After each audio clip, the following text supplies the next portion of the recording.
안녕하세요. 오늘은 8월 17일 연중 제20주간 수요일입니다. 오늘 제1독서인 에제키엘 예언서에서 주님께서는 에제키엘 예언자에게 양떼를 자기들이 먹이로 삼는 이스라엘의 목자들을 거슬러 예언하게 하십니다. 또 마테오복음에서 예수님께서는 맨 나중에 온 사람에게도 똑같은 품삯을 준 포도밭 주인의 비유를 들어 하늘나라에 관하여 말씀하십니다. 오늘 제1 독서는 에제키엘 예언서의 말씀입니다. 주님의 말씀이 나에게 내렸다. 사람의 아들아, 이스라엘의 목자들을 거슬러 예언하여라. 예언하여라. 그 목자들에게 말하여라. 주 하느님이 이렇게 말한다. 불행하여라.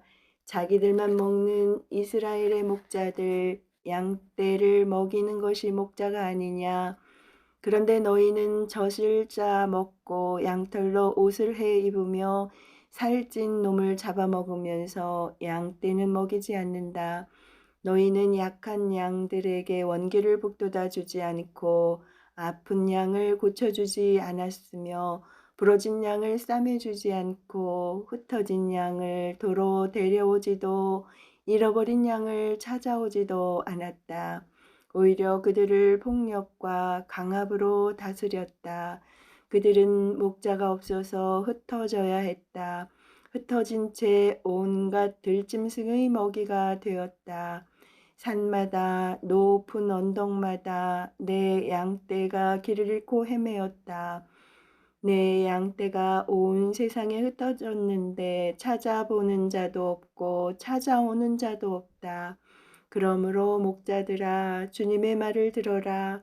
내 생명을 걸고 말한다. 주 하느님의 말이다. 나의 양떼는 목자가 없어서 약탈당하고 나의 양떼는 온갖 들짐승의 먹이가 되었는데 나의 목자들은 내 양떼를 찾아보지도 않았다. 목자들은 내 양떼를 먹이지 않고 자기들만 먹은 것이다. 그러니 목자들아 주님의 말을 들어라. 주 하느님이 이렇게 말한다. 나 이제 그 목자들을 대적하겠다. 그들에게 내 양떼를 내놓으라 요구하고 더 이상 내 양떼를 먹이지 못하게 하리니 다시는 그 목자들이 양떼를 자기들의 먹이로 삼지 못할 것이다. 나는 내 양떼를 그들의 입에서 구해내어 다시는 그들의 먹이가 되지 않게 하겠다. 주 하느님이 이렇게 말한다. 나 이제 내 양떼를 찾아서 보살펴 주겠다. 주님의 말씀입니다.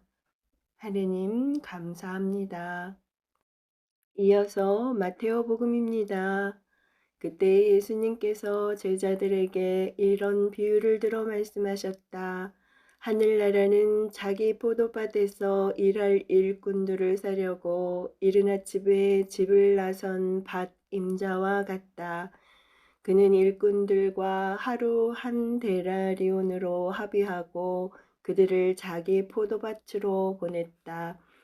그가 또 9시쯤에 나가보니 다른 이들이 하는 일 없이 장터에 서 있었다. 그래서 그들에게 당신들도 포도밭으로 가시오. 적당한 삭슬 주겠소 하고 말하자 그들이 갔다. 그는 다시 12시와 오후 3시쯤에도 나가서 그와 같이 하였다. 그리고 오후 5시쯤에도 나가보니 또 다른 이들이 서 있었다. 그래서 그들에게 당신들은 왜 온종일 하는 일 없이 여기 서 있어? 하고 물으니 그들이 아무도 우리를 사지 않았기 때문입니다. 하고 대답하였다. 그러자 그는 당신들도 포도밭으로 가시오. 하고 말하였다. 저녁 때가 되자 포도밭 주인은 자기 관리인에게 말하였다. 일꾼들을 불러 맨 나중에 온 이들부터 시작하여 맨 먼저 온 이들에게까지 품삯을 내주시오. 그리하여 오후 5시쯤부터 일한 이들이 와서 한 데나리온씩 받았다. 그래서 맨 먼저 온 이들은 차례가 되자 자기들은 더 받으려니 생각하였는데 그들도 한 데나리온씩만 받았다. 그것을 받아들고 그들은 밭 임자에게 투덜거리면서 맨 나중에 온 저자들은 1시간만 일했는데도 떼약볕 아래에서 온종일 고생한 우리와 똑같이 대우하시는군요. 하고 말하였다. 그러자 그는 그들 가운데 한 사람에게 말하였다. 친구여, 내가 당신에게 불의를 저지르는 것이 아니요. 당신은 나와 한 데나리온으로 합의하지 않았소. 당신 품삯이나 받아서 돌아가시오. 나는 맨 나중에 온 이 사람에게도 당신에게처럼 품삯을 주고 싶소. 내 것을 가지고 내가 하고 싶은 대로 할 수 없다는 말이요. 아니면 내가 후하다고 해서 시기하는 것이요. 이처럼 꼴찌가 첫째 되고 첫째가 꼴찌 될 것이다. 주님의 말씀입니다. 그리스도님 찬미합니다. 이어서 오늘의 묵상입니다. 오늘 복음에는 일꾼들의 공로와 성과에 대하여 세상의 통념과 다른 원칙에 따라 행동하는 주인의 모습이 나옵니다. 아마 대부분 오랜 시간 열심히 일한 사람과 남들이 일하는 동안 빈둥거리며 놀다가 늦은 시간에 와서 겨우 1시간 일한 사람에게 똑같은 액수가 품값으로 지급되는 일을 공평하다고 말하지 않을 것입니다. 그런데 오늘 비유 말씀에 나오는 주인의 생각은 이런 우리의 생각과 다릅니다. 주인은 이른 새벽부터 일꾼들을 부르러 광장에 나갑니다. 수학에 매진하였던 그는 일꾼들을 더 불러 모으기 위하여 적어도 4번이나 더 집을 나섭니다. 포도밭 주인은 하느님 또는 그리스도이고 일꾼들은 제자들입니다. 그들은 저마다 삶에서 서로 다른 시간에 주님의 부르심에 응답한 이들입니다. 포도밭은 교회입니다. 교회는 일꾼들이 필요합니다. 낮은 모든 사람의 인생을, 저녁은 하느님의 의로운 심판의 순간을 상징합니다. 저녁이 되자 주인이 일꾼들을 불러 품삯을 주고자 줄을 세웁니다. 그런데 가장 늦게 와서 일한 이들이 가장 먼저 불려나가 품삯을 받습니다. 이때부터 우리 생각과 주인의 생각이 어긋나기 시작합니다. 맨 먼저 나와 12시간씩 일한 일꾼들은 겨우 1시간 남짓 일한 일꾼들이 못마땅합니다. 그러나 주인은 맨 처음 나와 일한 이들에게도 나중에 온 이들과 똑같이 한 데나리온을 줍니다. 주인의 논리에 따르면 그는 아무에게도 해를 끼치지 않았습니다. 다만 그의 행동에는 공로를 고려하지 않은 결정이 담겨 있습니다. 주인은 공로가 아니라 일꾼들의 필요에 따라 품삯을 주었습니다. 이것은 하느님의 논리입니다. 그분께서 당신의 의로움을 행하시는 놀라운 방식입니다.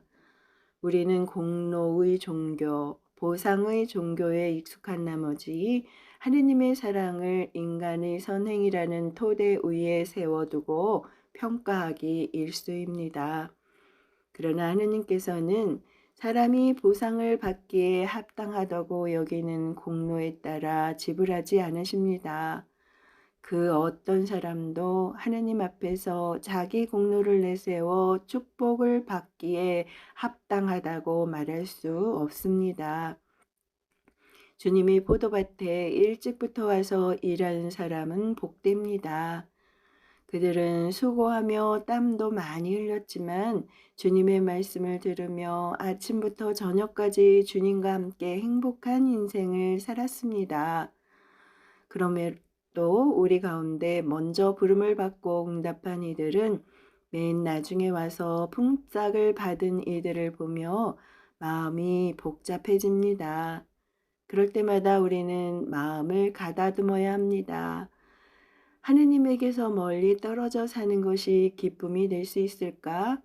주님의 말씀에 따라 충실히 살아간 인생이 최고의 보상이고 감사한 인생이 아닌가. 비유 속 포도밭 일꾼들의 태도는 하느님의 선하심과 너그러심 앞에서 의아해하는 우리의 모습을 대변하고 있습니다. 우리는 어떤 마음으로 주님의 포도밭을 일구고 있습니까?